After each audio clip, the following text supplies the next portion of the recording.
a nice guy.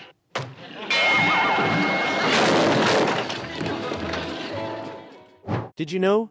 The Monkees, a band assembled from a newspaper ad, outsold the Beatles and Rolling Stones combined in 1967, then torched their own career with a psychedelic movie co-written by Jack Nicholson? Welcome to Comedalgia, where we dive deep into the legendary retro shows and movies that raised us. If you love these nostalgic deep dives, make sure to hit subscribe and ring that bell now. Let's get into it. Hey, what's happening, fellas? Hey, guess what? Flynn and I are gonna be on the amateur hour on TV. Fact 20. The Monkees were cast from a single variety ad that drew over 400 applicants, including Stephen Stills and, reportedly, Charles Manson. On September 8, 1965, producers Bob Rafelson and Bert Schneider placed a classified in the trade paper variety, seeking 4 insane boys, aged 17 to 21.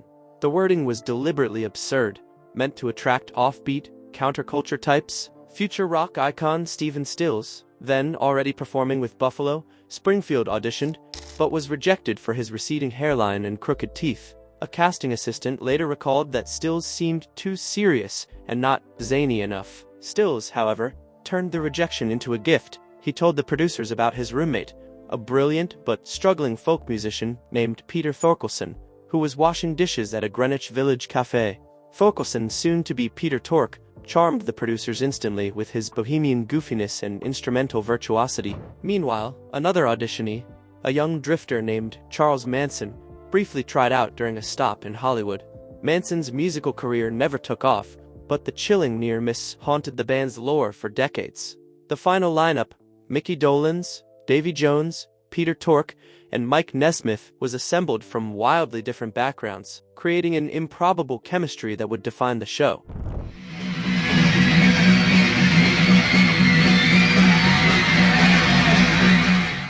Fact 19. Mickey Dolenz had never played drums before being cast.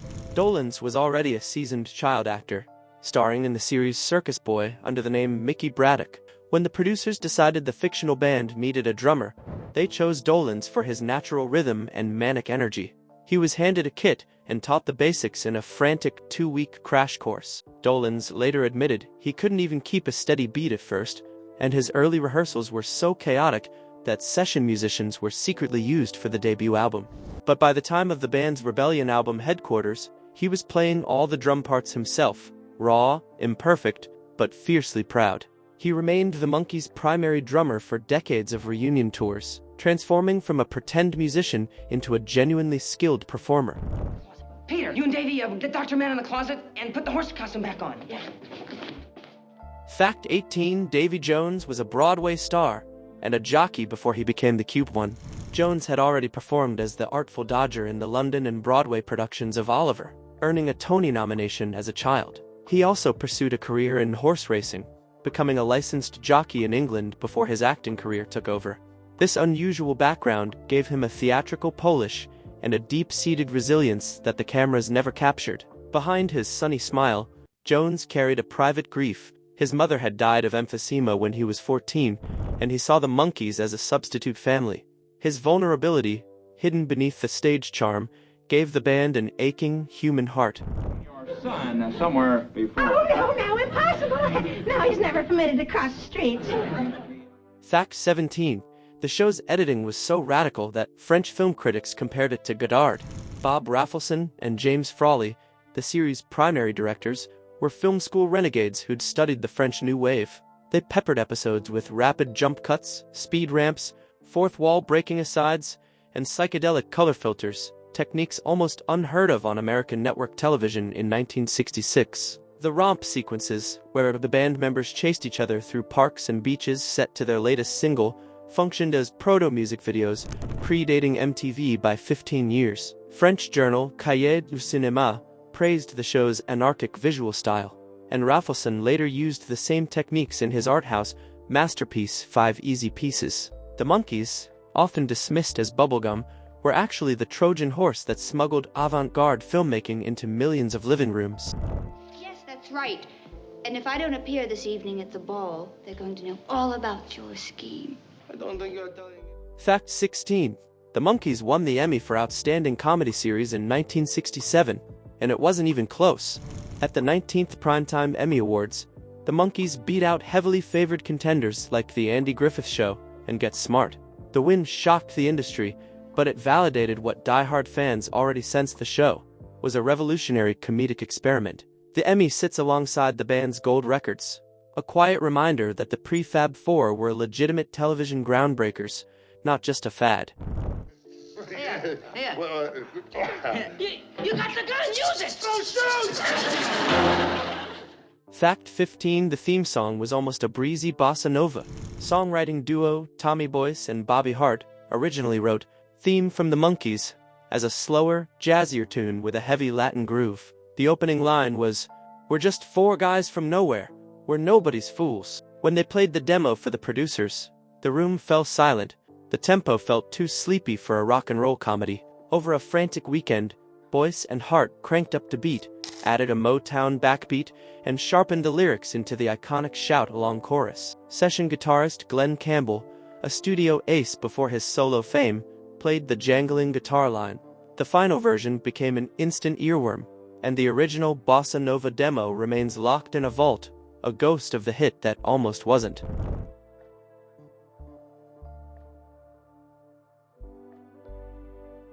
Fact 14: the Monkees didn't play a note on their first two albums, and the backlash nearly destroyed them.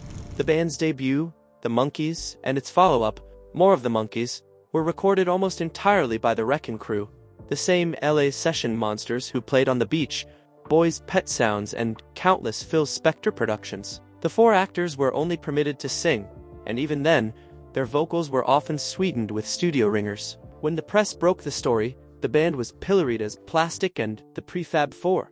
The humiliation fueled an explosive rebellion. Lucky Holster. Give me my lucky 45. A lucky 45. This is a lucky 45. Here we go.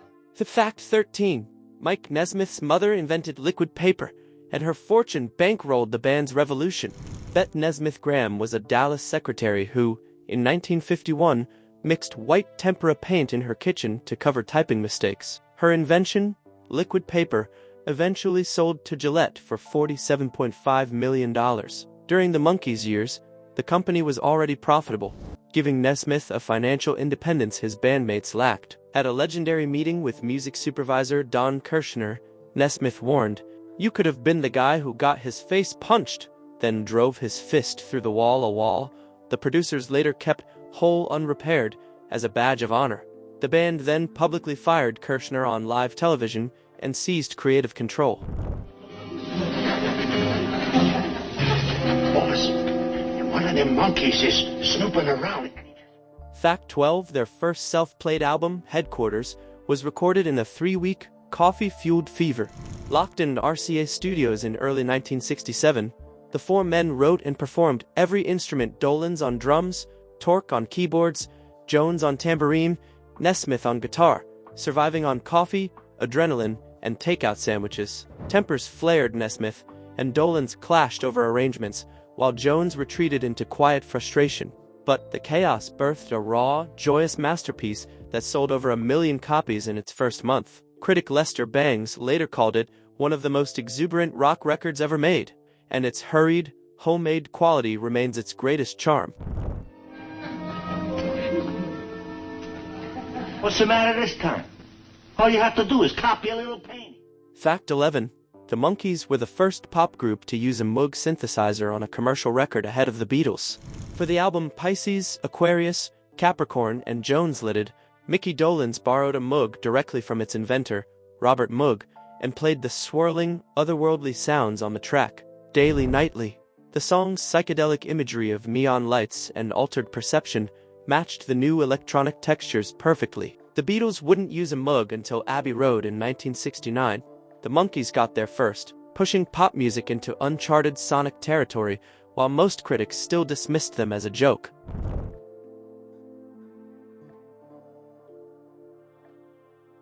Fact 10: a 1967 meeting with the Beatles turned into an acid trip and reshaped the Monkees' sound. At the height of Monkey Mania, the band visited London and were welcomed into Abbey Road Studios. Paul McCartney played an early version of When I'm 64 on a piano.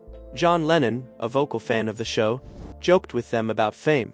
Then, members of the Beatles' inner circle offered Dolenz and Peter Tork their first dose of LSD. The experience cracked their clean-cut TV image wide open, steering them towards psychedelia and the avant-garde.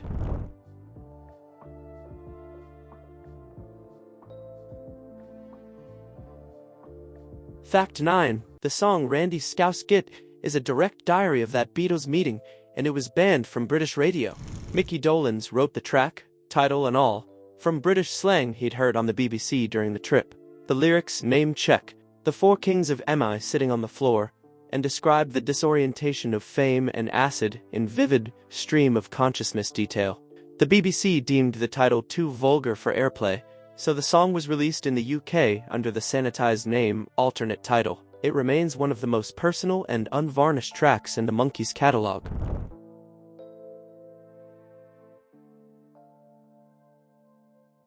Fact 8. Jimi Hendrix opened for the Monkees and was booed off stage by screaming pre-teens. Mickey Dolenz, who'd seen Hendrix play at the Monterey Pop Festival, insisted that the Jimi Hendrix Experience join the Monkees' 1967 summer tour as the opening act. The result was a beautiful train wreck. Pre-teen fans, holding "I Love Davy" signs, screamed for Hendrix to stop while he burned through purple haze and humped his amplifier. Hendrix quit the tour after only 7 dates, but the Monkees watched from the wings in awe. The disastrous pairing became a cultural legend, a snapshot of a generation gap tearing open in real time. Where's the police? What took you so long? That's the one called Magic Fingers. Fact 7. The Monkees' Moviehead was co-written by Jack Nicholson, and it destroyed their mainstream career. In 1968, Bob Rafelson and a pre-stardom Mickelson rented a house in Ojai, got the band stoned, and recorded their free associative rants. Those tapes became the script for Head, a surreal, anti-establishment deconstruction of the Monkees' own manufactured image. The film opens with the band jumping off a bridge into a psychedelic void, features Frank Zappa leading a cow, and includes a cameo by Dennis Hopper. It bombed spectacularly, alienating their teen fanbase. Today, Head is studied in film schools as a proto-postmodern masterpiece, and Nicholson's script is considered one of his strangest early works.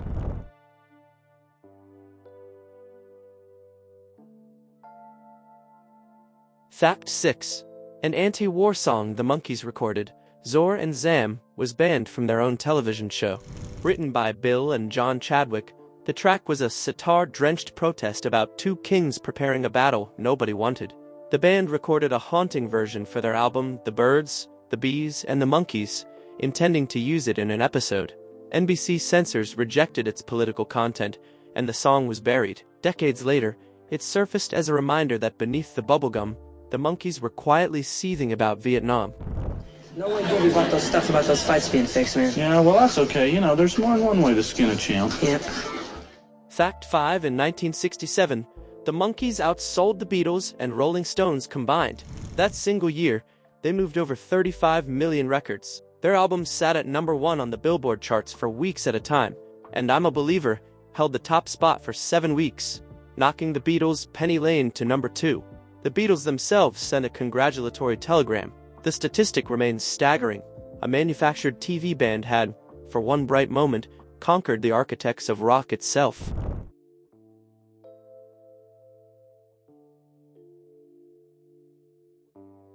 Fact 4. MTV rescued the Monkees from obscurity 2 decades later. After the show was cancelled in 1968 and the band splintered, reruns aired in syndication. But the real revival came in 1986, when MTV ran a marathon of old episodes to fill airtime. A new generation, raised on music videos and irony, fell in love with the show's anarchic humor and sugar rush tunes. Viewer demand led to a reunion album, Pool It, and a sold-out tour. The Prefab Four became organic nostalgia heroes, all because cable television needed cheap content. What'd you guess? Well, I read a lot. Oh, look, Ellen, let's talk about theater. Fact 3. The Monkey Mobile was built by George Barris, the king of TV custom cars. Barris, who also fabricated the 1966 Batmobile, the Munster Coach, and Drag-U-L-E, designed the Monkey Mobile from a Pontiac GTO. It featured a split windshield, a tuck-and-roll interior, and a functioning parachute pack. 2 were built. One was destroyed in an accident, but the other survives in pristine condition and occasionally tours car shows. Barris's design turned a muscle car into pop art, and the vehicle became a rolling symbol of 1960s excess. Go ahead. Nope, that don't make it. You gotta do it when I'm not ready. Fact 2. Neil Diamond wrote 3 of their biggest hits, and they kept his career alive. Before he was Sweet Caroline and Rhinestones, Diamond was a brill-building songwriter grinding out demos. He penned I'm a Believer, A Little Bit Me, A Little Bit You, and Look Out Here Comes Tomorrow for the Monkees. The royalty checks from those singles, especially the colossal I'm a Believer, kept Diamond solvent long enough to launch his solo recording career. Without the Monkees, the Jewish Elvis might have remained a forgotten song plugger. Are you Davy Jones? Yeah, that's right. You're coming with me, Buster. Fact 1. The Monkees refused to license their own toy line. They called the dolls insulting caricatures. During the mania of 1967, a merchandising company proposed a full line of Monkees, action figures, lunchboxes, and board games. The band demanded to see prototypes. What they saw, plastic dolls with fixed exaggerated grins and shaggy mop tops, horrified them. They vetoed the dolls and blocked most merchandise unless they had design approval. Their resistance limited the flood of cheap tie-ins, preserving a scrap of dignity. Today, the handful of officially approved items are among the most prized and expensive collectibles of the era. The Monkees were never supposed to last. They were a TV gimmick, a bubblegum confection.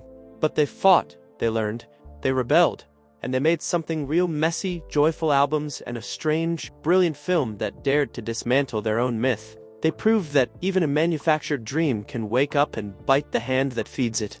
If this deep dive gave you a new respect for the Prefab 4, hit that like button. It genuinely helps Comedalgia. Subscribe and ring the bell for more hidden histories of your favorite retro icons. Drop a comment with the next classic band or show you want us to crack open. We read every single one. Thanks for watching.